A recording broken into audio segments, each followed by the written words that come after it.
Okay, so the last taping technique I'm going to show you is a wrist tape, wrist in hand, and what we call a thumb spica.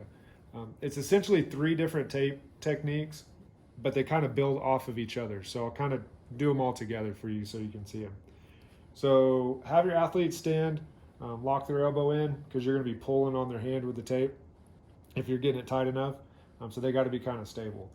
Sometimes I'll have the athlete, I have them put their fingers in my sternum if we're really having to make it tight. But usually this is good.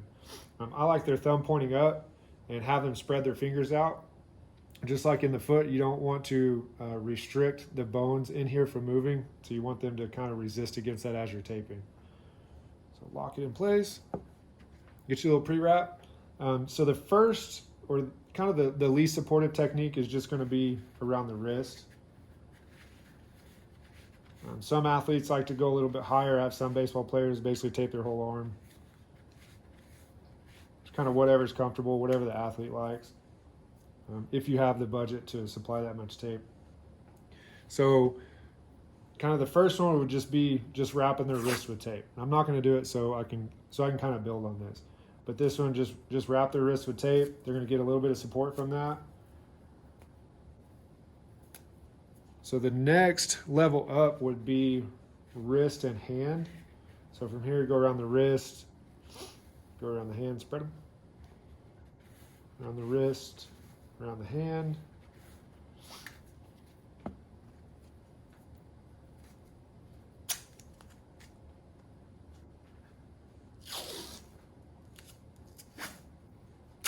So a few anchor strips, overlap by half.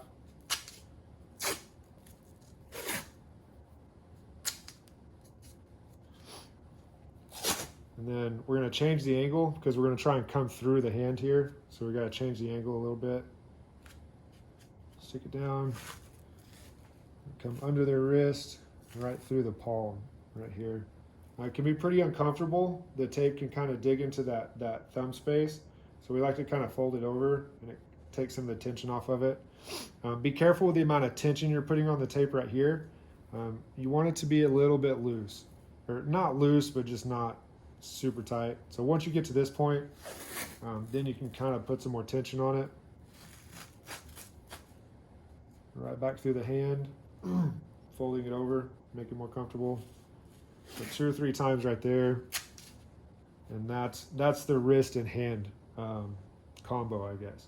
You get a little bit more support with this, but I'll show you guys kind of the third step up. The most supportive technique would be adding a thumb spica to this. Use your little split rolls. I'm using the 1-inch tape. Get you a pretty long piece. Kind of like we did on the big toe, be perpendicular to the thumb. We don't want to be at an angle. We want to be straight with their thumb. Come right into that thumb space, that webbing. Once you get here, we're just going to crisscross. So cross that one over, cross this one over. Try not to let it fold up on you. This one can get kind of messy. Try and keep it as flat as possible. So we're going to do 3 of those. Overlap by half, spread them. Work your way up the thumb just a bit so you can see I kind of came a little bit higher than that last one. Crisscross. If you're crossing in the right spot, you should see where the tape crosses right on this side of their arm, right in line with their thumb. So one more. The string.